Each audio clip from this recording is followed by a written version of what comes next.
Yang Mau neng loji we yuk. yang di Twitter Pak Amin Rais macam acak-acak Solo itu. Yo acak-acakan nek wong. Guys, yuk neng ngepot. Ngepot ya. Wis. Gimana kan wong tuwa lho.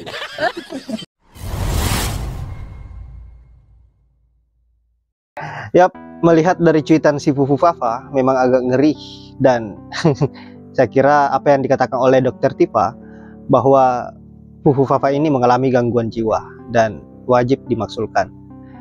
Nah, sahabat-sahabat, kali ini Mimin akan membagikan di mana Dokter Tifa dan juga Bang Roy Suryo membongkar habis-habisan terkait dengan si Fufu Fafa yang layak untuk dimaksulkan, di mana Dokter Tifa menjelaskan mengenai persoalan gangguan jiwa yang dialami oleh si Fufu Fafa ini atau si Samsul, dan juga Bang Roy Suryo membongkar habis-habisan apa yang menjadi cuitan si Samsul ini di akun Fufu Fafa yang membuktikan bahwa 1000% pemilik akun Fufu Fafa adalah si Samsul dan wajib untuk dimaksulkan. Nah, untuk itu tanpa berlama-lama langsung saja kita simak videonya seperti apa, dan silahkan sahabat-sahabat simak baik-baik dan komentar apa yang menjadi penjelasan dari Dokter Tifa maupun Bang Roy Suryo. Dia mengalami sebuah peningkatan eskalasi hormonal pada saat justru tengah malam. Jadi aktif-aktifnya itu tengah malam. Gitu. Tengah malam ya, Nah, dia menulis di sini. Saya lagi membayangkan Prabowo mendaki Semeru. Ya, ini saya buat sebuah analisisnya ya untuk contoh. Jadi terus pas nyampe di puncak dia mengibarkan bendera merah putih. Nah, ini saja sudah menunjukkan inkoherensi, flight of idea yang sangat khas pada penderita schizophrenia. Kemudian dia berteriak, titik kembalilah ke pelukanku, itu flight of idea lagi. Jadi dia membayangkan, karena dari konsistensi cuitan-cuitan dia sangat menghina Pak Prabowo ini sebagai seorang duda, cerai, ya, itu dia terobsesi dengan hal tersebut. Bagi dia, posisi Pak Prabowo duda dan cerai itu adalah sesuatu yang hina. Karena itu dia terus-menerus secara konsisten dia tampilkan itu dalam cuitan-cuitannya. Padahal itu adalah sebuah penderitaan, adalah sebuah misteri gitu ya. Bagi orang yang normal, kalau kita melihat ada sebuah kasus perceraian, kemudian seseorang yang tidak memiliki pasangan, itu sesuatu misteri, menderita. Tapi bagi Fufu Fafa yang memang terindikasi abnormalitas kejiwaannya, itu dianggap itu sebagai sesuatu yang lucu, layak untuk dihina dan sebagainya. Dan terus habis itu dia menggelinding ke bawah seperti seekor landak.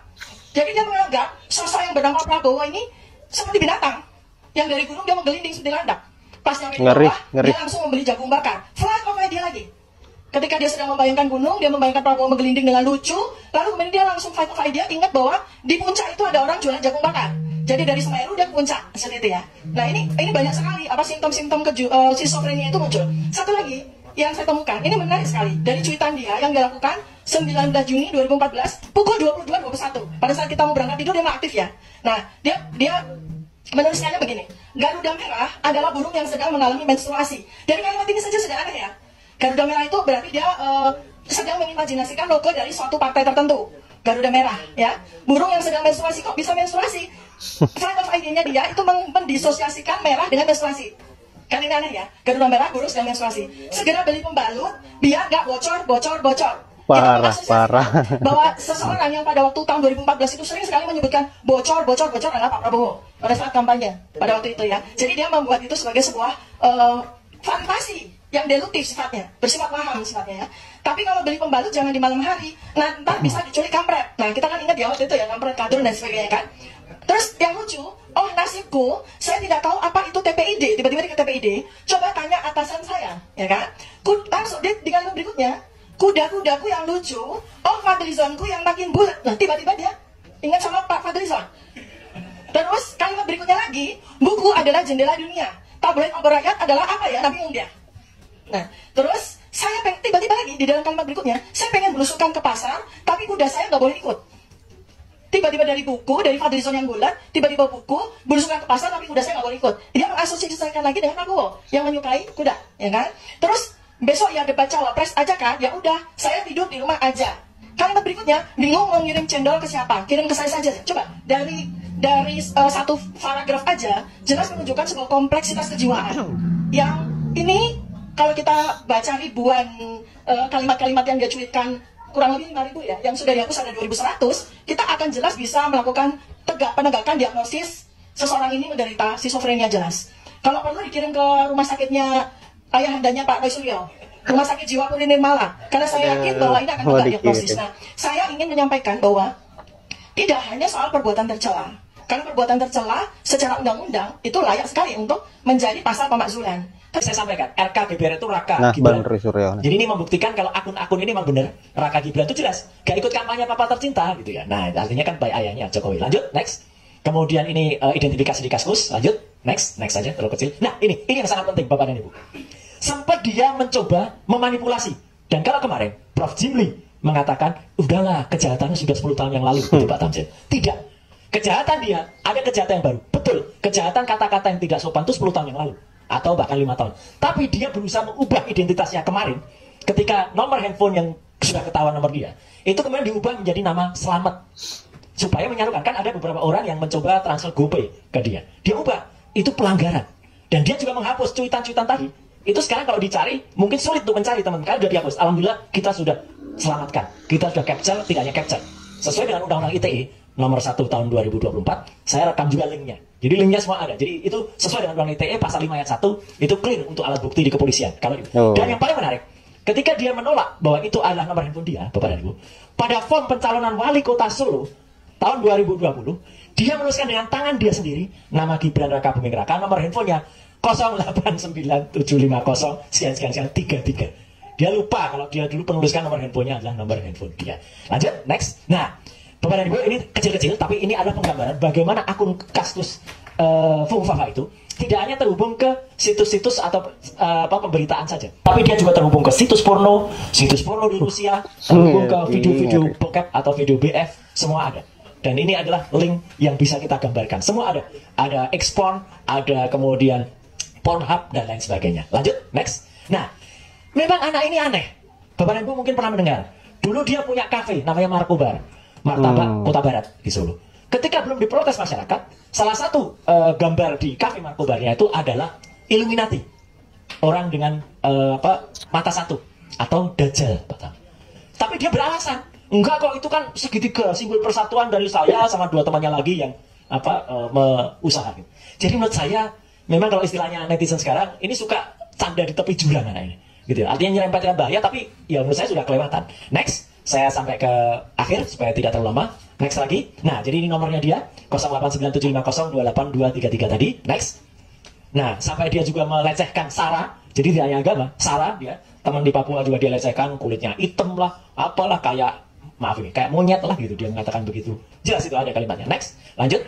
Kemudian dia ini untuk menggambarkan kalau akun Cilipari, akun RK Genarli itu memilih dia. Lanjut. Next.